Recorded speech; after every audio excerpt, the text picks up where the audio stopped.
तो आने वाले समय में लगभग 1.5 महीने का जो समय है उसके अंदर कुछ देशों के बीच जहां युद्ध चल रहे हैं उनमें टकराव और ज्यादा बढ़ सकता है। कुछ अन्य देश भी चल रहे संग्राम में कोई एक पक्ष ले सकते हैं।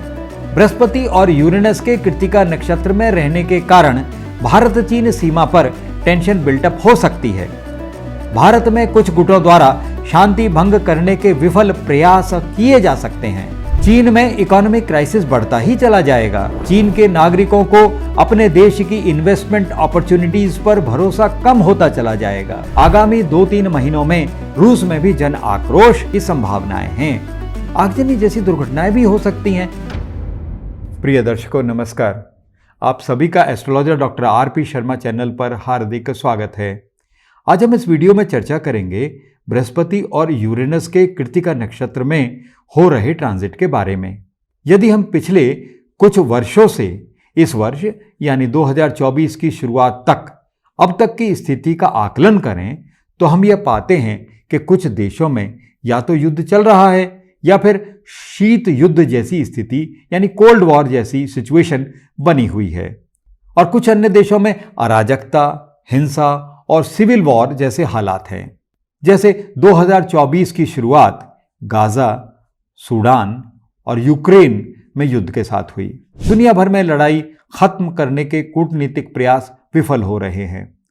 अफगानिस्तान में अमेरिकी सैनिकों के चले जाने पर तालिबान ने सत्ता पर कब्जा कर लिया है। 7 अक्टूबर 2023 को हमास के इजराइल पर हमले के बाद गाजा क्षेत्र में अभी तक युद्ध चल रहा है।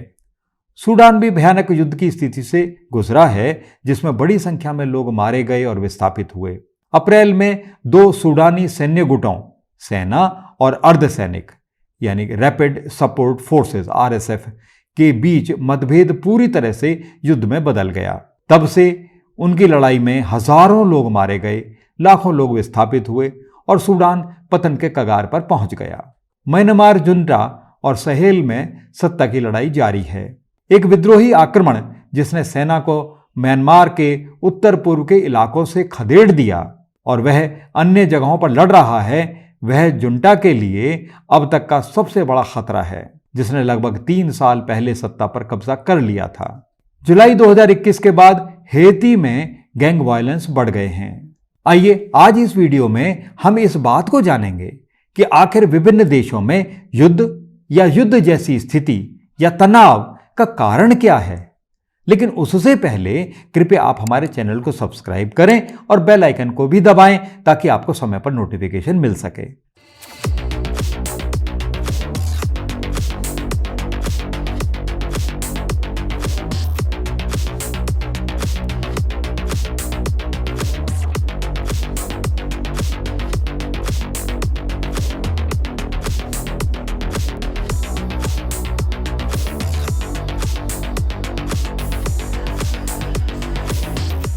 वैदिक ज्योतिष के अनुसार जब हम ग्रहों की स्थिति को देखते हैं तो 16 अप्रैल 2024 से बृहस्पति कृत्तिका नक्षत्र में हैं। हालांकि वैदिक ज्योतिष में यूरेनस, नेपच्यून और प्लूटो की गिनती तो नहीं है, लेकिन वेस्टर्न एस्ट्रोलॉजर्स इन तीनों ग्रहों की स्थिति के आधार पर फलादेश करते हैं। यदि हम यूरेनस को देखें तो यूरेनस सूर्य का चक्कर लगभग 84 साल में पूरा करता है, यानी कि एक राशि में यूरेनस लगभग 7 वर्ष रहता है। ज्योतिष में Uranus sudden and unexpected change का प्लैनेट है। यह फ्रीडम, ओरिजिनलिटी, साइंस, टेक्नोलॉजी का भी कारक है, इसीलिए इसको रिवोल्यूशनरी विजन का ग्रह भी मानते हैं। यूरेनस एक्सट्रीम्स जैसे सक्सेस या फेलियर को दर्शाता है। यूरेनस कुंभ राशि का स्वामी है और वृश्चिक राशि में उच्च का होता है, जबकि बृहस्पति भाग्य और सफलता का ग्रह है। यह विवेक, ज्ञान के साथ साथ विस्तार यानी एक्सपेंशन को दर्शाता है। यह शिक्षा, दर्शन और धर्म का भी कारक ग्रह है। जैसा आप जानते ही हैं कि 21 अप्रैल 2024 को बृहस्पति और यूरेनस दोनों का कंजंक्शन हुआ था। दोनों 27 अंश पर ही थे। यूं तो बृहस्पति और यूरेनस दोनों की युति यानी कि दोनों का कंजंक्शन लगभग हर 12.5 साल में होता ही रहता है, इसमें तो कोई नई बात नहीं है। किंतु सबसे उल्लेखनीय बात यह है कि यह दोनों ग्रह इस बार कृत्तिका नक्षत्र में कंजक्ट हुए हैं, और कृत्तिका नक्षत्र में कंजक्शन लगभग 85 साल बाद ही होता है। कृत्तिका नक्षत्र के स्वामी सूर्य होते हैं। सूर्य तो राजा को रिप्रेजेंट करता है, वह देश को भी रिप्रेजेंट करता है, वह लीडर्स को भी रिप्रेजेंट करता है। तो यूरेनस, जैसा कि पहले बताया गया है कि यह बदलाव का एक ग्रह है, यह विद्रोह का एक ग्रह है, जिसको आप कह सकते हैं रिबेलियन, इसेंट्रिक, यानी यह सुप्रीमेसी के टकराव का ग्रह है और यही युद्ध का बहुत बड़ा कारण है। और जैसा हमने देखा है कि यूरेनस जब से कृत्तिका नक्षत्र में है तब से इस प्रकार की गतिविधि जोर पकड़ रही हैं। और साथ में बृहस्पति, जो कि विस्तार का ग्रह है, जो कि किसी चीज को बढ़ाता है, एक्सपेंड करता है, वह यूरेनस के साथ है। तो यूरेनस के जितने भी गुण बताए गए हैं उन सब गुणों का विस्तार करता है, उनको बढ़ाता है, उनको एम्प्लीफाई करता है, उनको मल्टीप्लाई करता है। और इस कारण से विभिन्न देशों के नेताओं के बीच एक टकराव की स्थिति पैदा होती है। हालांकि यूरेनस तो इस वर्ष के अंत तक कृत्तिका नक्षत्र में ही रहेंगे, लेकिन बृहस्पति कृत्तिका नक्षत्र में 12 जून 2024 तक ही है।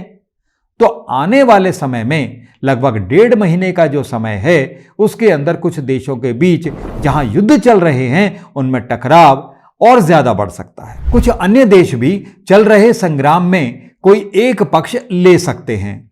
बृहस्पति और यूरेनस के कृत्तिका नक्षत्र में रहने के कारण भारत चीन सीमा पर टेंशन बिल्टअप हो सकती है। भारत में कुछ गुटों द्वारा शांति भंग करने के विफल प्रयास किए जा सकते हैं।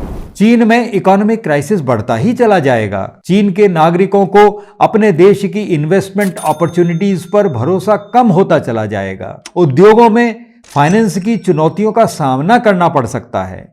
मैन्युफैक्चरिंग सेक्टर में भी लेबर रिलेटेड प्रॉब्लम्स हो सकती हैं। चीन की आम जनता में भारी असंतोष के कारण ग्रुप क्लैशेस या सिविल वॉर जैसी स्थिति भी हो सकती है। इस विषय में हमारा एक डिटेल्ड वीडियो YouTube पर उपलब्ध है, जिसका लिंक आप डिस्क्रिप्शन बॉक्स में देख सकते हैं। और जहां तक रूस का प्रश्न है, आगामी 2-3 महीनों में रूस में भी जन आक्रोश, उपद्रव की संभावनाएं हैं। आगजनी जैसी दुर्घटनाएं भी हो सकती हैं। इसके बारे में भी हमारा एक डिटेल्ड वीडियो YouTube पर है, जिसका लिंक आप डिस्क्रिप्शन बॉक्स में देख सकते हैं। और यदि हम जून के आरंभ की स्थिति देखें तो हम यह देखते हैं कि मंगल के ऊपर शनि की तीसरी दृष्टि है। सूर्य, चंद्रमा, बुध, गुरु और शुक्र, ये 5 ग्रह वृषभ राशि में यूरेनस के साथ हैं। और इनमें से बृहस्पति और यूरेनस दोनों कृत्तिका नक्षत्र में हैं, जिसके स्वामी सूर्य हैं। और शेष ग्रह यानी सूर्य, चंद्रमा, बुध और शुक्र, शेष 4 ग्रह ये रोहिणी नक्षत्र में हैं, जिसके स्वामी चंद्रमा हैं। यानी आने वाले 1.5 महीने में मिडिल ईस्ट कंट्रीज में भी संकट और गहरा सकता है। यदि हम पिछले कुछ महीनों की ग्रह स्थिति को देखें और साथ ही साथ आने वाले कुछ महीनों की ग्रह स्थिति को भी देखें, तो हम यह पाते हैं कि घटनाओं का एक क्रम बनता चला जा रहा है, यानी सीक्वेंस ऑफ इवेंट वह बनता चला जा रहा है। और हमारी एक वीडियो, जिसका लिंक डिस्क्रिप्शन बॉक्स में दिया गया है, जिसमें हमने 30 मार्च 2025 की विशिष्ट ग्रह स्थिति का जिक्र किया है, जिसके संभावित परिणाम थोड़े चिंताजनक हो सकते हैं। ऐसा प्रतीत होता है कि यह जो ग्रह स्थिति अब चल रही है और फलस्वरूप जो घटनाएं घट रही हैं, वे मार्च 2025 का एक प्रीकर्सर ऑफ इवेंट्स ही तो है। यदि आपको यह वीडियो अच्छा लगा हो तो आप हमारे चैनल को लाइक, शेयर और सब्सक्राइब करें तथा बेल आइकन को भी दबाएं, ताकि आपको समय पर नोटिफिकेशन प्राप्त हो सके। ओम नमः शिवाय।